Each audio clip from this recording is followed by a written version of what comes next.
I was holding a coupon for 50 cents off dish soap when Linda Marsh decided to make me the villain of her afternoon.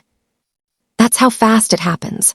One moment you're standing in the checkout line at Hargrove's grocery, mentally calculating whether you need 2 cans of diced tomatoes or 3, and the next moment a woman in a white linen blazer is pointing at you like you've just confessed to a crime.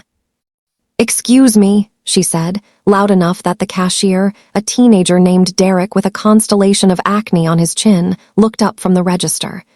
"Excuse me, but that woman ahead of you is elderly. She has been standing there for 10 minutes. Do you not see her?" I turned around slowly. Linda Marsh was maybe 45, highlighted blonde hair swept into a neat chignon, nails painted the color of a stop sign. She had the particular confidence of a woman who had never once been wrong in a grocery store. Behind her, a small audience was assembling, a man in a Carhartt jacket, a mother with a toddler on her hip, 2 college kids who'd lowered their phones just enough to watch. "I'm sorry," I said. "That poor old woman," Linda pointed past me, toward the front of the line. "She can barely stand, and you just pushed right in front of her. I watched you do it." I looked at the woman she was gesturing to, a small, white-haired woman in a lavender cardigan, leaning gently on a cart containing a bag of cat food, a bunch of bananas, and what appeared to be a very large bottle of prune juice. The woman was watching us both with an expression of polite bewilderment. "Ma'am," Linda continued, pivoting now to address the growing audience rather than me specifically, "I just think it's disgraceful.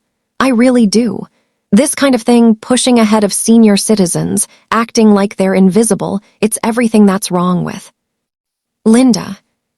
The white-haired woman spoke. Her voice was quiet, but it cut through the monologue like a letter opener through an envelope.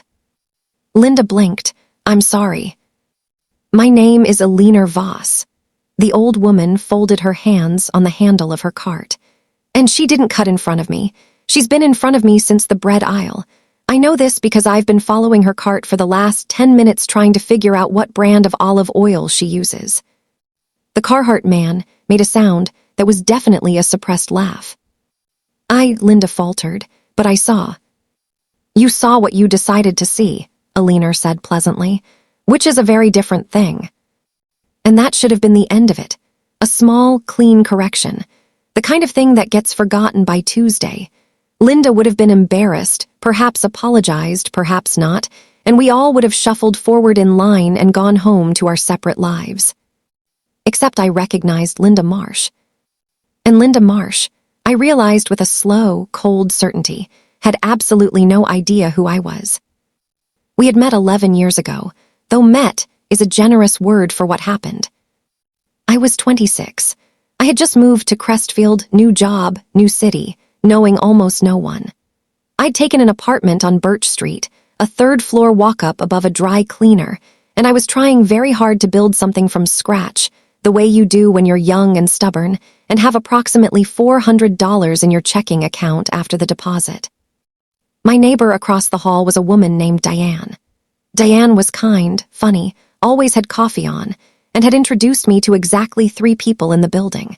An older gentleman named Frank who kept tropical fish, a grad student named Priya who was writing her dissertation on Byzantine trade routes, and Linda Marsh, who lived on the 2nd floor and was, according to Diane, going through some things but means well. I learned quickly what going through some things looked like in practice. It looked like Linda telling the building manager that I was running some kind of business from my apartment because I received packages. I had ordered a bookshelf from an online furniture store. 2 packages. That was the business. It looked like Linda leaving a note on my door, unsigned, though the handwriting matched the birthday card I'd once seen her write to Diane, suggesting I was probably the one who had tracked mud into the lobby on a day I had not left the building. It looked like Linda, at a small building gathering Diane through for New Year's, telling a man I'd been talking to for 20 pleasant minutes that I was very nice, but a little unstable. She just moved here and I don't think she knows anyone. You know how that can be. I know how that can be. I left that party early.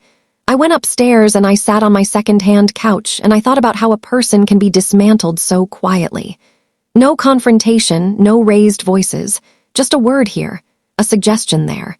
The steady, patient work of making someone seem smaller.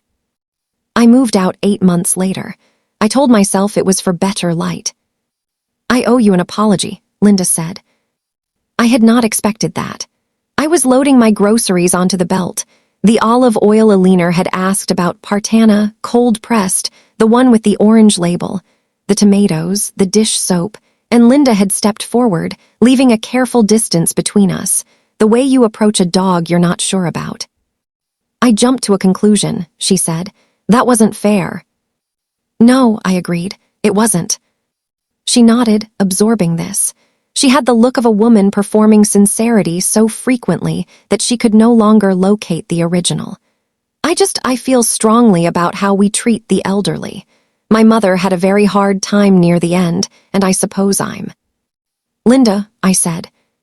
She stopped. "Do you remember Birch Street?" A pause, the particular stillness of a person rummaging through a long filing cabinet of memories. "I'm sorry." "Apartment 3B Birch Street, about 11 years ago." I swiped my card at the reader. "You lived on the second floor. I was across the hall from Diane Kowalski." The color moved in her face in a complicated way. Recognition, then something harder to name, not quite guilt, not quite fear, something in between. "I remember Diane," she said carefully.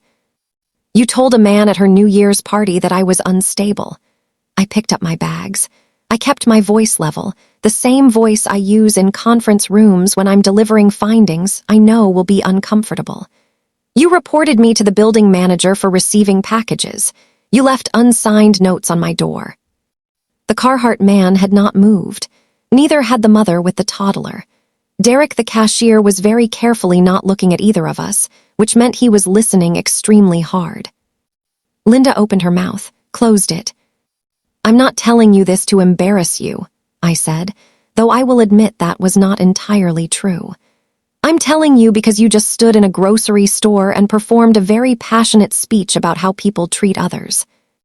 And I thought you might want to know that I remember you. That people generally do remember, even when you think they've moved on and forgot." "I was going through a difficult time," she said quietly. "I know, Diane told me." I adjusted the bags in my hands. "I hope things got better for you, I mean that." Alina Voss, who had been waiting serenely through all of this, spoke up again. "Young lady," she said to me, "what brand of olive oil is that?" I smiled. It was the first genuine smile I'd had in about 15 minutes. "Partana, cold-pressed, orange label. It's in the international foods aisle, third shelf from the bottom." "Wonderful." She began rolling her cart forward. "I've been using the wrong kind for 30 years. My late husband always said the oil makes the difference." She paused, glancing between me and Linda. "He also said that the most dangerous people are the ones who are convinced they're the hero. 42 years of marriage, and that man was right about almost everything." She moved to the register without another word. I sat in my car for a while before driving home. Not because I was upset. Not because I was rehearsing what I should have said, or shouldn't have, or wishing the conversation had gone differently. I sat there because I wanted to acknowledge the feeling honestly, the way my therapist once taught me to sit with it instead of immediately filing it away underhandled and moving on. What I felt was not triumph. It wasn't even quite satisfaction. It was something closer to completion. The closing of a parenthesis that had been sitting open for 11 years. A small, unnecessary wound that had, without my realizing it, been waiting quietly to scar over properly. Linda Marsh had probably gone home to her life believing she was a good person, right up until the moment she wasn't. That's true of most of us, if we're honest. We are heroes in our own narration, right up until someone in a grocery store politely hands us the transcript. I drove home. I made pasta with the good olive oil, the orange label kind. I thought about Alina Voss, who had watched the whole thing with the unruffled composure of a woman who had outlived enough nonsense to recognize it on sight. I thought about what her husband had said. The most dangerous people are the ones who are convinced they're the hero. I turned that over a few times, examined it from different angles, set it down. Then I ate my pasta, and it was very good, and the room was quiet, and that was enough.